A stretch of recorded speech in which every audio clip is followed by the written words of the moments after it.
Shalom teman-teman dan Bapak Ibu semua, berjumpa kembali pada sesi ini dan salam sejahtera bagi kita semuanya, dan tentu kita terus mengharapkan semoga situasi di sana segera membaik ataupun kembali kondusif. Dan karena itu mari kita juga melihat mengenai informasi terbarunya. Di sini dikatakan Israel tolak gencatan senjata. Bahkan dalam uraian yang lain ya teman-teman Bapak Ibu semua, dikatakan Benyamin Netanyahu menolak gencatan senjata tak akan pernah terjadi.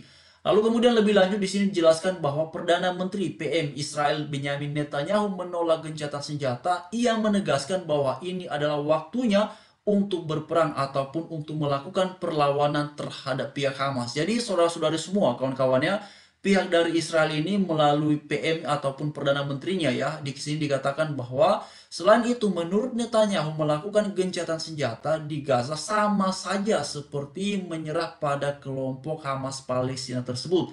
Ia juga dalam hal ini adalah Netanyahu menyamakan Hamas dengan kelompok teroris. Nah itu dia saudara-saudara ya. Memang ini sudah berlangsung dari tanggal 7 Oktober hingga hari ini, dan ini sudah sekitar ya mendekati 1 bulan, situasinya semakin memanas ya.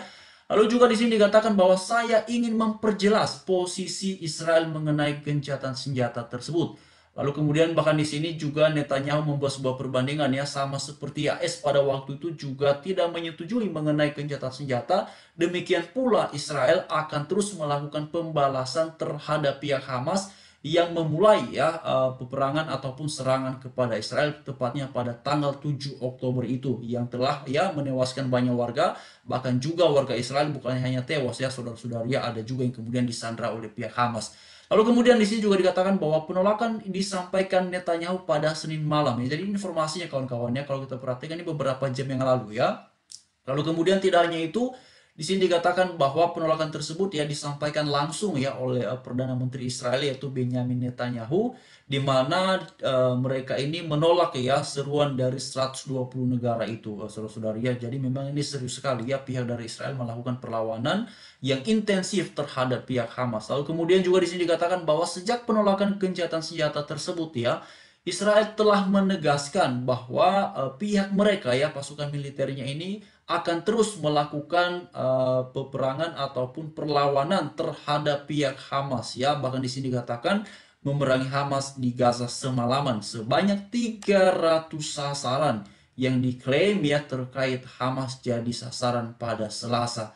Nah ini informasinya beberapa jam yang lalu ya kawan-kawan semua. Lalu kemudian di sini juga dikatakan bahwa tentara yang membunuh teroris dan mengarahkan angkatan udara untuk melakukan serangan real time terhadap sasaran infrastruktur teror itu. Nah, itu dia Bapak Ibu ya penjelasannya. Lalu kemudian juga di sini dikatakan bahwa beberapa pertempuran terjadi di mana pasukan terkena ya tembakan rudal anti tank dan senapan mesin. Nah, itulah situasinya Bapak Ibu. Jadi kalau kita perhatikan memang apa yang terjadi di sana ini semakin hari semakin memanas ya. Bahkan seperti yang juga dikatakan di sini bahwa pihak dari Israel itu secara terang benderang ya, mereka menyatakan penolakannya terhadap usulan adanya gencatan senjata itu saudara-saudari ya.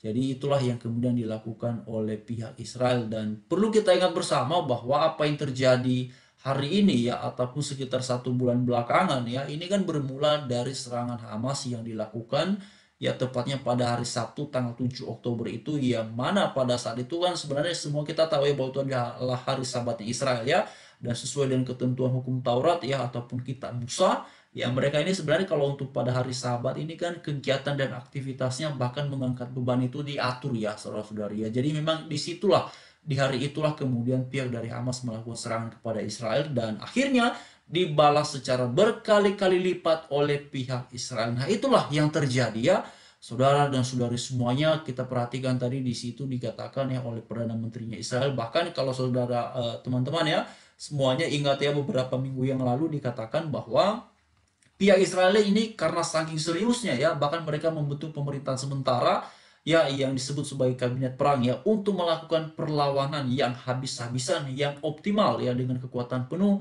terhadap Hamas. Nah, kemudian saudara dan saudara semua, ada hal yang mau saya sampaikan kepada kita ya, karena beberapa waktu belakangan ini sebenarnya sudah merupakan apa namanya ya, rahasia umum di ruang publik ya, bahwa sering sekali oleh beberapa pihak ya ataupun oleh beberapa kelompok yang menganggap bahwa ini itu apa namanya terkait dengan perang agama dan segala macam ya. Dan kemudian seolah-olah beberapa hari belakangan mulai berkembang opini bahwa apa yang terjadi di sana adalah Israel versus Palestina ya, ataupun Israel yang sering melakukan serangan terhadap Palestina. Nah, ini kalau kita berpedoman pada apa yang disampaikan oleh pihak Israel dan berbagai macam informasi ya, juga media-media ya, terutama media-media luar, saudara-saudara ya, ini kan jelas ya bahwa yang sedang diperangi oleh Israel itu bukan Palestinanya, tetapi ini adalah Hamas. Bahkan kalau kita ingat lagi beberapa waktu belakangan ya, jelas sekali itu ya, apa namanya, Presiden Palestina justru mengecam ya, mengecam serangan Hamas itu yang apa namanya, yang juga akhirnya menimbulkan ya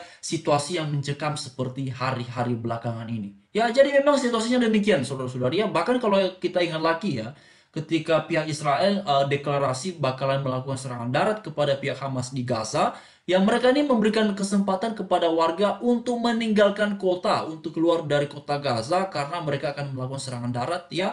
Dan saya melihat itu adalah salah satu bentuk ya care ataupun kepedulian mereka terhadap masyarakat yang ada di sana, terutama mereka-mereka yang orientasi ataupun fokusnya adalah untuk mencari nafkah bagi keluarga mereka.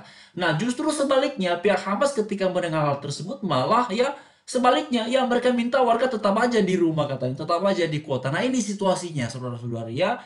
Memang ini multi apa namanya, multi persepsi ya, dan kita perhatikan kalau di bangsa kita sendiri itu tidak bisa dipungkiri bahwa sudah sangat jelas ya. Kalau bicara mengenai Israel, ya sepertinya kalau bisa ya seperti lampu dinding ya. Kalau di kampung-kampung itu saudara, seperti di kampung saya ini ya. Kalau kadang-kadang kalau apa namanya ya, lampunya tidak menyala ya kita pakai lampu dinding ataupun pakai lilin ya. Jadi kalau bisa seperti cara ditiup ya langsung lenyap gitu ya. Jadi itu situasinya Bapak Ibu ya. Itulah yang terjadi kemudian. Jadi apa namanya, memang sulit sekali kalau kita kemudian melihat penilaian-penilaian ataupun komentar-komentar yang bersifat objektif ya terkait dengan situasi di sana ya. Karena sudah berpihak, jadi semuanya, apalagi kalau itu keberpihakan itu kemudian sudah membentuk sebuah paradigma, ya akhirnya setiap komentar, setiap penilaian pun ya pastinya tidak akan berimbang ya. Demikianlah saudara-saudara ya. Jadi karena itu juga saya mengajak kita semua tidak hanya terbatas pada informasi-informasi yang kemudian ada di media ya dalam negeri kita, tapi sebenarnya juga menarik kalau kita lihat beberapa cuplikan-cuplikan video ya, pidato-pidato dan segala macamnya, karena di situ kita jauh lebih memahami, jauh lebih mendapatkan informasi yang komprehensif ataupun menyeluruh terkait dengan apa sebenarnya yang sedang terjadi antara Israel versus Hamas. Ya sekali lagi ya, ini Israel versus Hamas, bukan versus Palestina ataupun warga Palestina ya, bukan di situ saudara-saudara ya. Kalaupun berkembang opini yang demikian ya silakan-silakan saja. Dan juga bukan hanya itu sebenarnya mengenai ini dikait-kaitkan dengan isu agama. Ini lagi-lagi saya mau sampaikan ya, ini bukan isu agama, ini adalah mengenai politik ya. Bahkan kalau kalian melihat ya dalam beberapa pembahasan kita ya beberapa hari belakangan ya, ada satu yang saya sampaikan kepada kawan-kawan semua di situ ya, bahwa ada sekitar 500 ya, baik warga Muslim Palestina maupun warga Kristen di sana itu berlindung di gereja Ortodoks Yunani ya.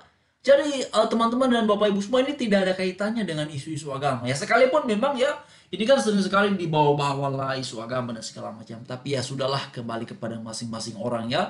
Kalau apa namanya bijaksana dan tidak terbatas ataupun tidak malas untuk mendapatkan informasi, ya pasti tentu bisa memahami dan tahu betul apa yang terjadi di sana. Jadi saudara-saudara semuanya, saya hanya mengingatkan ya, dan pada posisi ini ya kawan-kawan semua, ini saya jadi ingat ya satu penjelasan dari Pak Pendeta Gilbert tadi ya, ada satu saya dengarkan penjelasan beliau itu ya, bahwa apa namanya situasi yang sedang terjadi di sana jangan kemudian melampaui, melebihi ya kepedulian kita nih terhadap bangsa kita sendiri. Karena ya di bangsa kita sendiri, kita ini sering kali ya kawan-kawannya bilang bahwa wah Israel itu penjajah dan segala macam, tapi coba kita tanya pada diri kita sendiri sebagai sebuah bangsa yang mengatakan demikian kepada Israel ya. Hak-hak beribadah kaum apa namanya penganut agama yang dalam kategori minoritas ya, Kristen, pembubaran ibadah, pelarangan gereja dan segala macamnya masih terjadi ya, masih terjadi di tengah-tengah kita mengaku negara Pancasilais, di tengah-tengah kita mengaku kita negara yang punya konstitusi, yang punya Undang-Undang Dasar 1945, tetapi pelarangan ibadah masih terjadi sana sini, bahkan bukan hanya dari warga-warga tertentu ya, tapi juga ada bahkan kepala daerah yang menyegel gereja dengan alasan segala macamnya. Nah itulah yang terjadi ya. Jadi jangan sampai kita bisa melihat semut di seberang lautan, tetapi gajah di depan mata kita tak bisa lihat atau pura-pura nggak lihat ya. Nah itu dia saudara-saudara ya. Jadi kalau secara pribadi mengajak kita semua mari melihatnya secara objektif dan secara bijaksana. Tapi secara pribadi saya mau sampaikan bahwa di atas semuanya itu kalau saya mau menyampaikan bahwa kasihan warganya, dan itulah sebabnya saya selalu berharap semoga di sana situasinya kembali membaik dan warganya bisa kembali beraktivitas walaupun tidak seperti sebelumnya, tetapi setidaknya mereka ya tidak lagi merasa takut dan segala macam. Itu dia saudara-saudara ya, mari terus mengharapkan yang terbaik.